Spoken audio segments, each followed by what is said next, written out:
doesn't start wars. Okay, Nomia, thank you very much for that. Well, with me here in the studio is Vanessa Neumann, Venezuelan American diplomat, as well as founder, CEO of Asymmetrica, a defence technology advisory firm. Thank you very much for coming on the programme here. So we've laid out there with Nomia some of the potential options, some of the different rationales. Let's first of all just start on the specifics of this pursuit. We're reportedly pursuing a third Venezuelan oil tanker. How significant do you think this is? Thank you for having me. I think it's very significant because what you see is Trump engaging in an escalation of cutting off the lifeblood of what he has designated both a transnational criminal organization in the Cartel de los Soles and also a foreign terrorist organization of the Maduro regime, which has, and I'm one of the people who has documented this for well over a decade, established very strong relationship with Iran, the IRGC, and Hezbollah, and financial joint ventures dating back to President Chavez.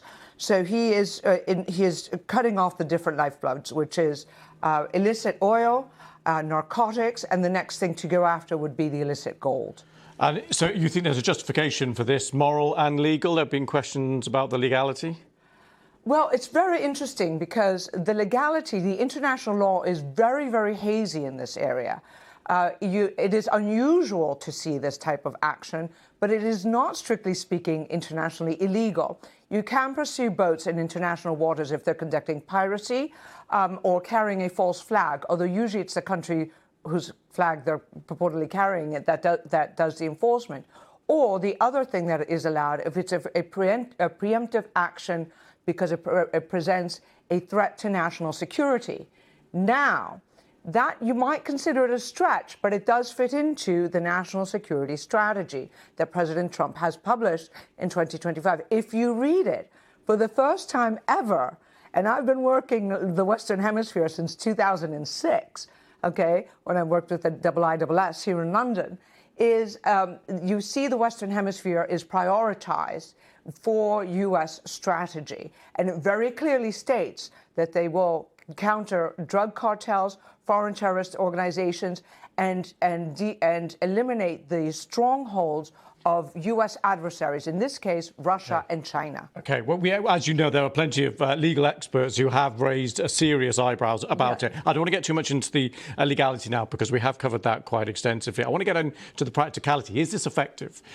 Do you think this will actually work? Is effectively the U.S.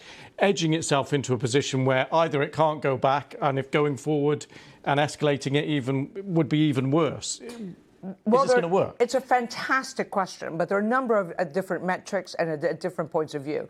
The worst nightmare for the Venezuelan people who voted out Maduro and wanted him to leave the presidential palace in January is that the United States just leaves, just skedaddles, right? Because then there will be no end to Maduro and his acolytes. We'll be looking at another 25 years of dictatorship. Now, what I think will actually happen is that the United States will continue to escalate. There are ways to escalate.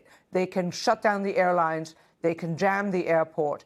And I think it is effective in that, but it will take time. So, you know, a financial stranglehold takes time to destabilize and get Maduro out, but it is isolating him, and that lays the groundwork for military operations. Okay, but this is the confusing thing. So you would think U.S. military troops on the ground to finally topple Maduro is A, correct policy direction, and B, would actually work? I can't speak, whether it would work. I mean, the United States is fantastic at going into countries and capturing leaders and killing people. I mean, it is the greatest military force on earth. So will it achieve its objective? Yes. Is it something that the Venezuelan people would like? We would rather Maduro left the office willingly because there had elections, but that's not going to happen. He has made it clear that he will not leave. What we do see happening, however, is that even the strongly worded statements of Lavrov, and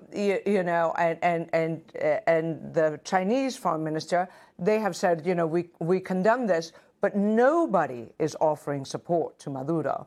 He is becoming toxic even to his most powerful allies. OK, that still doesn't equate. I'm still confused about how you actually turn a long-term pressure and isolation, which would take seemingly quite a long time, Yes. and you'd have a US public and Donald Trump supporting public that wouldn't support going in on a military on the ground.